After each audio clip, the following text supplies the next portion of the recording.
नमस्कार। आपदा के सामना के एक और विशेष अंक में आप सभी दर्शकों का बहुत बहुत स्वागत है। मैं हूं असीम मिश्रा। आज बात स्कूली शिक्षा और आपदा प्रबंधन की। जैसा कि आप सभी जानते हैं कि स्कूल एक महत्वपूर्ण संरचनात्मक ढांचा होता है जिसे भावी नागरिक बनाने की जिम्मेदारी सौंपी जाती रही है। सुरक्षा और सुरक्षित वातावरण प्रभावी शिक्षण और सीखने के लिए बहुत ही जरूरी शर्तें हैं। इसलिए बच्चों, शिक्षकों एवं कर्मचारियों की सुरक्षा सुनिश्चित करना भी आवश्यक है।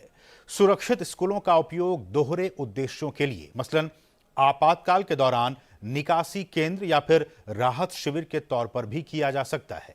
सुरक्षित स्कूलों का निर्माण वास्तुकारों, इंजीनियरों, नीति निर्माताओं, प्रशासकों और आपातकालीन प्रतिक्रिया के योजनाकारों के लिए एक प्राथमिकता होनी चाहिए।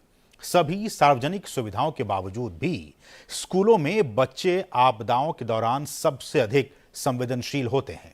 अधिकांश संख्या में स्कूल, जैसा कि हम देख रहे हैं आजकल के अति व्यस्ततम भीड़ भाड़ वाले शहरी क्षेत्रों में संचालित किए जा रहे हैं, जो कि आसानी से विभिन्न खतरों से प्रभावित हो सकते हैं। स्कूल सुरक्षा में भवनों की संरचनात्मक सुरक्षा के साथ साथ गैर संरचनात्मक सुरक्षा उपाय, मसलन जागरूकता हो, संचार, स्कूल आपदा प्रबंधन योजना, छात्रों और शिक्षकों की क्षमता विकास, रिहर्सल और पूर्वाभ्यास शामिल हैं। सुरक्षित स्कूल न केवल आपदा के दौरान बच्चों की सुरक्षा को सुनिश्चित करेगा, बल्कि आपदा के पश्चात भी पुनर्वास कार्यों के लिए उपयोगी साबित होगा। इसलिए यह कहा भी जाता है कि तैयारी में ही समझदारी है। तो इस अहम विषय पर चर्चा करने के लिए आज हमारे साथ तीन बहुत ही खास मेहमान इस वक्त जुड़ गए हैं। हमारे साथ हैं राजेंद्र सिंह, जो कि सदस्य हैं NDMA से। सर, आपका बहुत बहुत स्वागत है। हमारे साथ दूसरे मेहमान हैं डॉक्टर अंशु शर्मा जी, जो कि को फाउंडर हैं सीड्स के। सर, आपका भी बहुत बहुत स्वागत है। और साथ ही साथ हमारे साथ तीसरे मेहमान हैं डॉक्टर सूर्य प्रकाश जी, जो कि प्रोफेसर हैं NIDM में। आप तीनों ही मेहमानों का इस बहुत ही खास कार्यक्रम में बहुत बहुत एक बार फिर से स्वागत है। शुरुआत राजेंद्र सिंह जी मैं आपसे करना चाहूँगा। और सर, मेरा सबसे पहला और बुनियादी सवाल ये कि आज जब हम जिस तरह की परिस्थितियाँ हैं, चाहे वो वैश्विक परिस्थितियाँ हों और जो मौसम जो हैं बदल रहे हैं जिस तरह से लगातार, आज की तारीख में आप भारत के जो तमाम स्कूल हैं, तमाम विद्यालय हैं, आपदा प्रबंधन के लिहाज से आप उनको कैसे पाते हैं? किस तरह से वो किस तरह तैयार हैं? आपकी पहली प्रतिक्रिया इस विषय पर। देखिए, सबसे पहले तो मैं बताऊं कि स्कूल सुरक्षा का महत्व क्या है, क्योंकि स्कूल देश के विकास को प्रभावित करने वाला सबसे महत्वपूर्ण संस्थान होता है और मुख्य रूप से कल के नागरिकों को तैयार करने का दायित्व है और उत्तरदायित्व इनके कंधों पर है। और ये कहा जाता है कि जिस देश में स्कूल सुरक्षा प्रबल और सुदृढ़ होती है, उस देश का आपदा प्रबंधन प्रबल होगा ही। क्योंकि यहीं से अगर हम देखते हैं तो स्वच्छ भारत देख लीजिए, स्वस्थ भारत देख लीजिए, सुसंस्कृत भारत देख लीजिए, सुरक्षित भारत की नींव पड़ेगी, ताकि ये कल के बच्चे जो श्रेष्ठ भारत के सपने को जिए। और भारत जैसे विकासशील देश में स्कूल अक्सर संवेदनशील क्षेत्रों में होते हैं और आपात स्थितियों का सामना करने के लिए पूर्ण रूप से ये तैयार नहीं होते हैं। और इसके हाल के वर्षों में जो हमने देखा है, जैसे आप भुज में देख लीजिए, 2001 में करीब 9,950 बच्चों ने अपनी जानें गंवाई हैं और 10,000 11,000 स्कूल जो है डैमेज हुए हैं। वही कुंभकोणम, अगर हम तमिलनाडु के बात करते हैं तो 94 बच्चों ने अपनी जानें गंवाई है वहां पर। और 2004 सुनामी को अगर हम देखते हैं तो कई इन आपदाओं ने कई स्कूलों को और कई बच्चों की जानें ली है और स्कूल की बिल्डिंगों को ध्वस्त किया है। भारत के माननीय सर्वोच्च न्यायालय ने भी 2017 में सभी राज्यों को ये स्कूल सुरक्षा दिशा निर्देश देते हुए ये कहा था कि इसको समयबद्ध तरीके से इनको पूरा किया जाए जी। और देखिए, जैसे आपने बताया कि कई आजकल आपदाएं आ रही है, जलवायु परिवर्तन के कारण आ रही है, इसके दृष्टि से हमें देखते हैं तो ये importance of school safety momentum is gaining importance.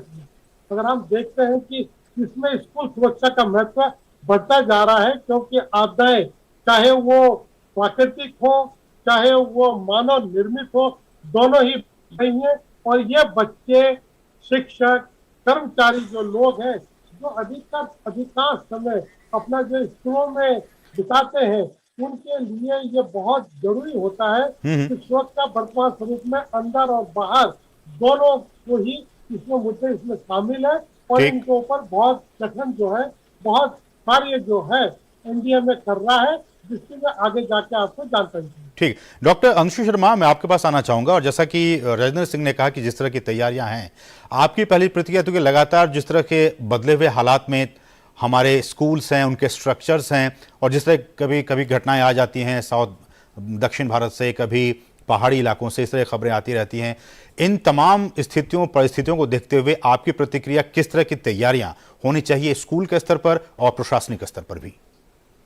ये बड़ा ही आपने महत्वपूर्ण सवाल रखा है। जो हम जिस तरह की घटनाएं स्कूलों में देखते हैं, और एक बड़ी अच्छी चर्चा हम कर रहे हैं स्कूल सुरक्षा पर, इस पर एनडीए में की पूरी गाइडलाइन भी है। मैं ये जोड़ना चाहूंगा इस बात में कि जब हम स्कूल की सुरक्षा की बात कर रहे हैं, दरअसल तो हमको बच्चों को सुरक्षित करना है ना। तो स्कूल उसमें एक माध्यम बनते हैं, क्योंकि बच्चे काफी समय अपना स्कूलों में गुजारते हैं। लेकिन जो पिछले समय में हमने देखा है, स्कूल बिल्डिंग केवल इमारत या उस कैंपस में नहीं, कुछ घटनाएं उसके बाहर हो जाती हैं, स्कूल बस में हो जाती हैं, घर से स्कूल आते में होती हैं। बच्चों की जिंदगी में और भी बहुत सारी चीजें हैं जो उनके लिए खतरा बनकर आती हैं। तो जब हम कॉम्प्रिहेंसिव स्कूल सेफ्टी, एक विस्तृत स्कूल सुरक्षा प्रोग्राम की बात करते हैं, तो उसके 3 मुख्य हिस्से होते हैं। बिल्डिंग यानी इमारत की सुरक्षा, इमारत के साथ जो अन्य चीजें हैं, सामान है स्कूल में, सीढ़ियां हैं, लैबोरेटरी में केमिकल्स हो सकते हैं, उनसे सुरक्षा। और आखिर का जो एक बड़ा महत्वपूर्ण उसमें एक पिलर होता है, वो है व्यवहार कैसा है, बिहेवियरल एस्पेक्ट्स ऑफ सेफ्टी, कि बच्चों की सोच कैसी है, वो किस तरह के कदम उठाते हैं, टीचर्स उसमें क्या योगदान देते हैं, पेरेंट्स का, अभिभावकों का उसमें क्या योगदान होता है।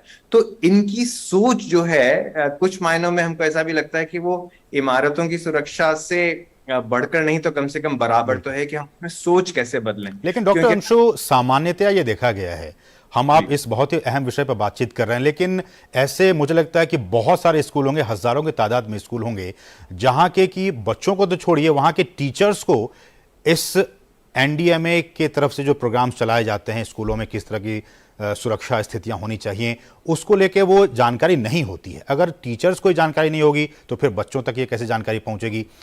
क्या लगता है कि स्कूल्स में बच्चों के साथ साथ पहले टीचर्स वो पहले जानकारी ले लें, फिर वो बच्चों तक पहुंचाएं? बिल्कुल सही बात कह रहे हैं आप, और वो आंकड़ा भी बहुत बड़ा है। हम 15 लाख स्कूलों की बात कर रहे हैं, कई बड़े दूर दराज के इलाकों में हैं स्कूल।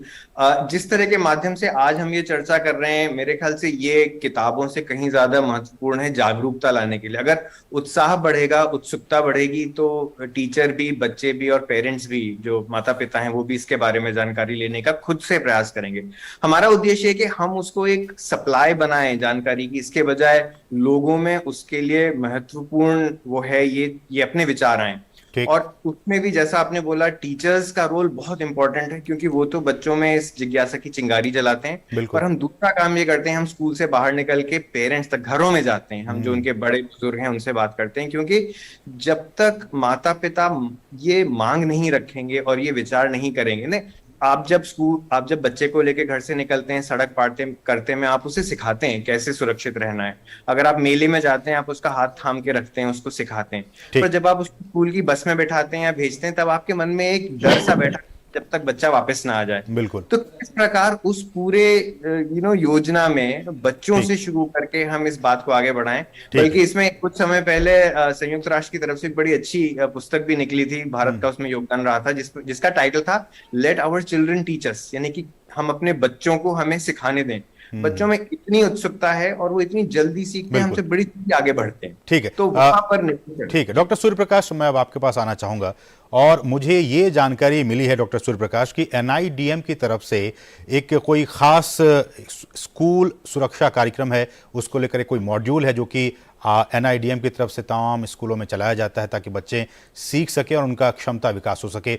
सबसे पहले तो सर आपसे जानना चाहेंगे ये किस तरह का मॉड्यूल है, ये किस तरह का कार्यक्रम है, ताकि बच्चे जो हैं उनमें क्षमता का विकास हो सके? आपने बहुत अच्छी बात कही। मेरे से पूर्व वक्ताओं ने बताया कि स्कूल सुरक्षा और आपदा प्रबंधन बहुत ही क्लोजली लिंक्ड है, और इससे हमारा पूरा समुदाय और पूरा समाज प्रभावित होता है। इसको लेकर हमारे यहाँ राष्ट्रीय आपदा प्रबंधन संस्थान में जो है क्षमता वर्धन के लिए एक मॉड्यूल डेवलप किया गया जिसे school safety disaster management plan कहते हैं।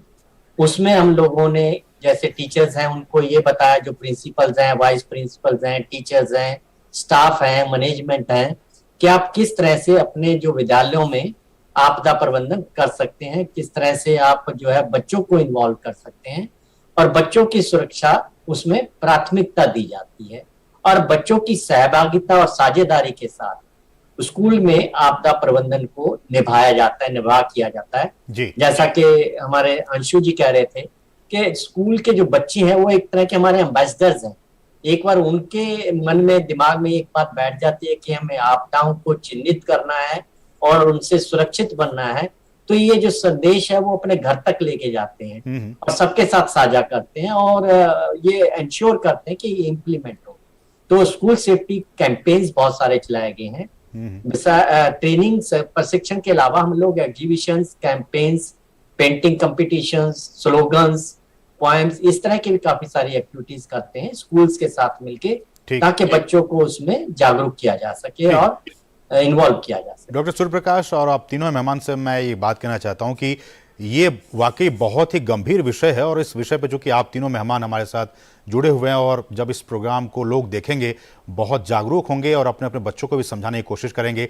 हम रुकेंगे एक छोटे से ब्रेक के लिए और छोटे से ब्रेक के बाद जब वापस आएंगे तो इस बहुत ही अहम विषय पर अपने तीनों ही मेहमानों से बातचीत को जारी रखेंगे। फिलहाल रुकेंगे एक छोटे से ब्रेक के लिए।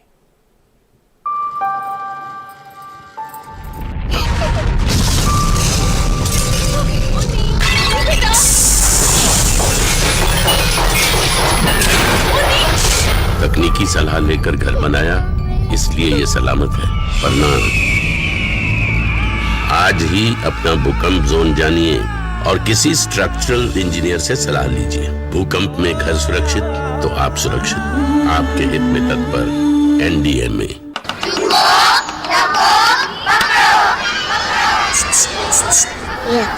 समझ गए सब? Good, very good. एक बार फिर करेंगे। भूकंप आते ही खुली जगह में जाओ, ना जा पाए तो पहले झुको, सर को ढको, किसी चीज को मजबूती से पकड़ो या किसी कोने में सर ढककर खड़े हो जाओ। आप भी भूकंप से बचना सीखिए। तैयारी में है समझदारी। आपके हित में तत्पर एनडीएमए।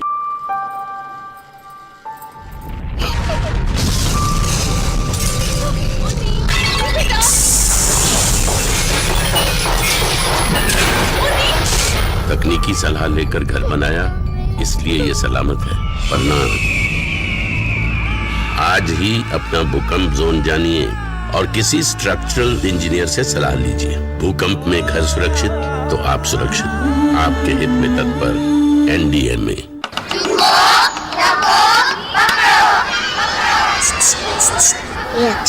समझ गए सब? Good, very good. एक बार फिर करेंगे।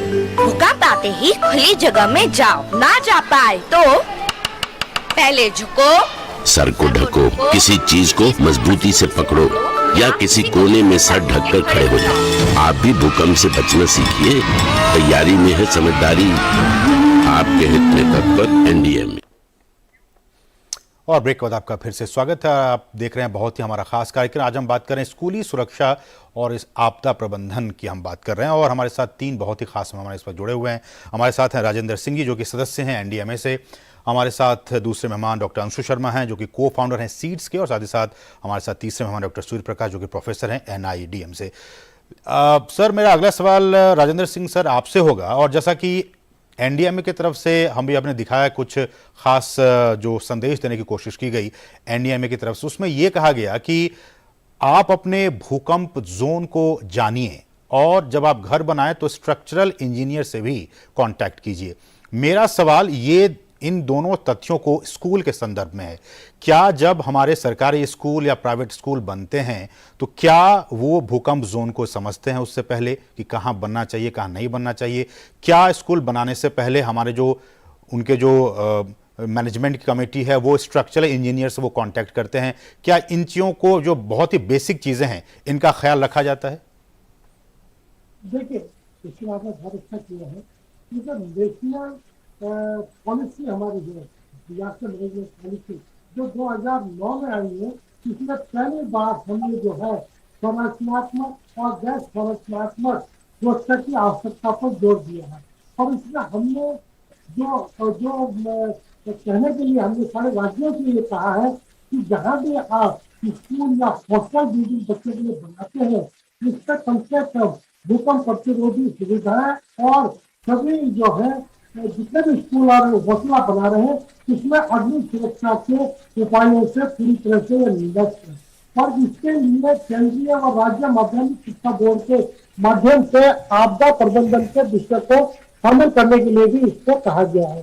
जो आपका क्वेश्चन है कि इसको फॉलो हो रहा है कि नहीं हो रहा है, ये मेरे ख्याल से इस समय हर राज्य जो जो करीब करीब जिस राज्य में जोन 4 और जोन 5 में जो भूकंप के जो राज्य है, उन वहां राज्यों में जब भी स्कूल की परमिशन दी जाती है, बिल्डिंग और हॉस्टल की परमिशन दी जाती है, इसमें सुनिश्चित किया जाता है कि स्कूलों को जो है एक सेफ जगह पर बनाया जाए।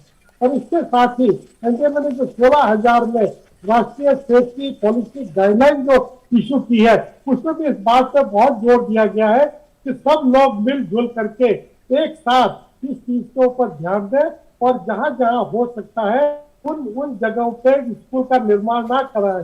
जैसे आपने कहा है भूकंप वाला एरिया है, भीड़ भाड़ वाला एरिया है, लैंडस्लाइड वाला एरिया है, इस तरह के जगहों को अगर हम इसको बचाव कर सकते हैं तो राज्यों के साथ, शिक्षा माध्यम बोर्ड के साथ, जो लोग इसकी परमिशन देते हैं उन लोगों के साथ हम निचले स्तर तक जो है बातें उनके साथ हो रही है, ताकि आने वाले भविष्य में, आने वाले टाइम में हम ऐसी स्कूलों की संरचना कर सके जहां की इन चीजों से हमें मुक्ति मिल सके। ठीक है, लेकिन डॉक्टर सूर्य प्रकाश, मैं अंशु शर्मा आपके पास आऊंगा, लेकिन डॉक्टर सूर्य प्रकाश, जैसा कि राजेंद्र सिंह ने कहा कि इस तरह का है, इस तरह की सारी चीजें हैं और उसको फॉलो करना भी उन स्कूलों की जिम्मेदारी है। मेरा सर सवाल ये, क्योंकि आप एनआईडीएम से जुड़े हुए हैं, क्या आपकी तरफ से, एनडीएमए की तरफ से एक रेगुलर बेसिस पे, एक रेगुलर इंटरवल पे क्या ऑडिट की व्यवस्था है कि किस तरह के स्ट्रक्चर्स बनाए गए, क्या उसमें कमियां रह गई, क्या रेगुलर ऑडिट की व्यवस्था है एनडीएमए की तरफ से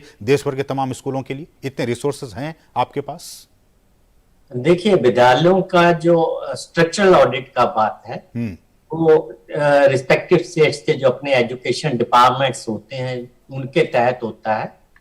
हमारा जो है मेन कार्य जो है वो उसके बारे में जानकारियां उपलब्ध कराना है कि स्कूल सेफ्टी डिजाइन्स क्या हो सकते हैं और उनकी लोकेशंस कैसे हम आइडेंटिफाई कर सकते हैं जो सेफ हो।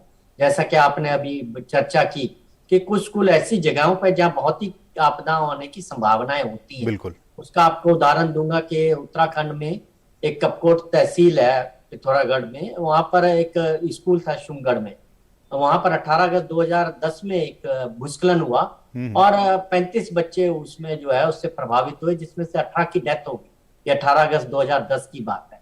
इसी तरह से गुजरात का एग्जाम्पल सर ने दिया, डबाली में हुआ, कुंभकोणम में हुआ, ऐसे बहुत सारे हैं।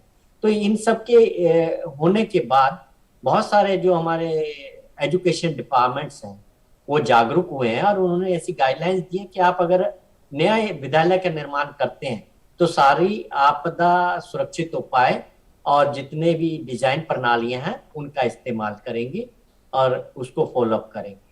जहां तक लोकल लेवल पे इन कंस्ट्रक्शंस का जो रेगुलेशन है वो लोकल अथॉरिटीज पे भी डिपेंड करता है। वो भी जो परमिट्स देती हैं उससे पहले डिजास्टर रिलेटेड रेजिस्टेंट मेजर्स को चेक कर सकते हैं। इतने ठीक है, आपकी बातें सही है, लेकिन डॉक्टर अंशु, इतनी सारी बातें, इतने सारे गाइडलाइंस होने के बावजूद भी आपको क्या लगता है कि इन गाइडलाइंस को अक्षरशः पालन किया जा रहा है, ईमानदारी से पालन किया जा रहा है जब इस तरह के निर्माण कार्य होते हैं?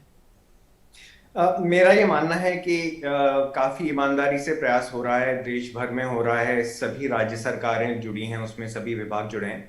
पर जो हमारी समस्याएं हैं, केवल इसी दायरे में नहीं और भी दायरों में आपदा से संबंधित समस्याओं का विस्तार हमारी प्रक्रिया से ज्यादा तेज हो रहा है। मसलन उदाहरण के लिए पे बताऊंगा, 2001 में एक बड़ा भारी भूकंप आया था गुजरात में, जिसके चलते हमने ये भूकंप से सोच हमारी शुरू हुई थी।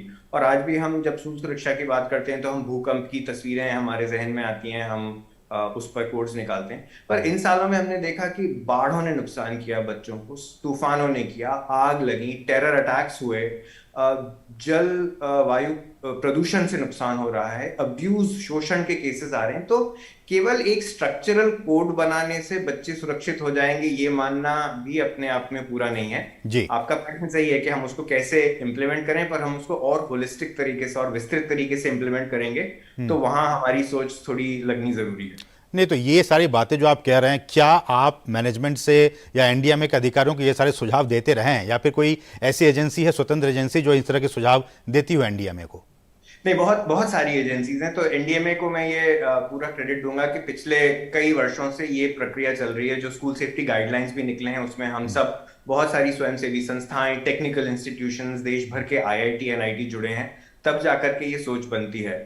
जैसा कि आपने कहा है, समस्या इतनी विस्तृत है कि उसमें समय लगेगा और वो फैलती चली जा रही है। पर मैं आपको ये भी बताऊं कि इन दिनों में बड़ी सारी नई तकनीकें इसमें जुड़ी हैं, किस तरह से की मैपिंग करी जाए, नई टेक्नोलॉजीज में ड्रोन्स आ रहे हैं, इंटरनेट ऑफ थिंग्स की बात हो रही है, तो बहुत सारे चीजें आ रही हैं, पर हाँ, समस्या बड़ी है। ठीक है, और भी बहुत सारी अहम बातें हैं जो कि हम इस विषय पर करेंगे, लेकिन यहां रुकें एक छोटे से ब्रेक के लिए। आप देखते रहिए डीडी न्यूज।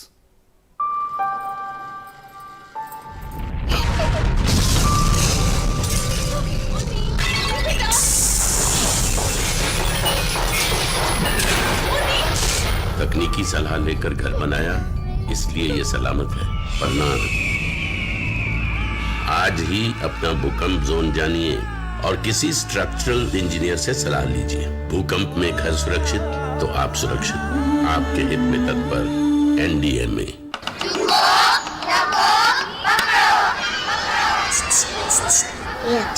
समझ गए सब? Good, very good. एक बार फिर करेंगे। भूकंप आते ही खुली जगह में जाओ, ना जा पाए तो पहले झुको, सर को ढको, किसी चीज को मजबूती से पकड़ो या किसी कोने में सर ढककर खड़े हो जाओ। आप भी भूकंप से बचना सीखिए, तैयारी में है समझदारी। आपके हित में तत्पर एनडीएमए।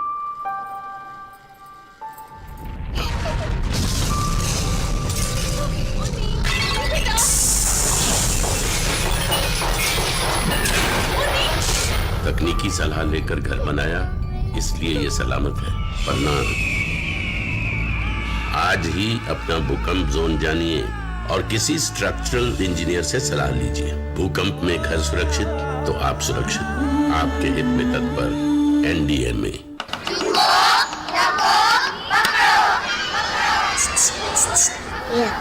समझ गए सब? Good, very good. एक बार फिर करेंगे। भूकंप आते ही खुली जगह में जाओ, ना जा पाए तो पहले झुको, सर को ढको, किसी चीज को मजबूती से पकड़ो या किसी कोने में सर ढककर खड़े हो जाओ। आप भी भूकंप से बचना सीखिए, तैयारी में है समझदारी।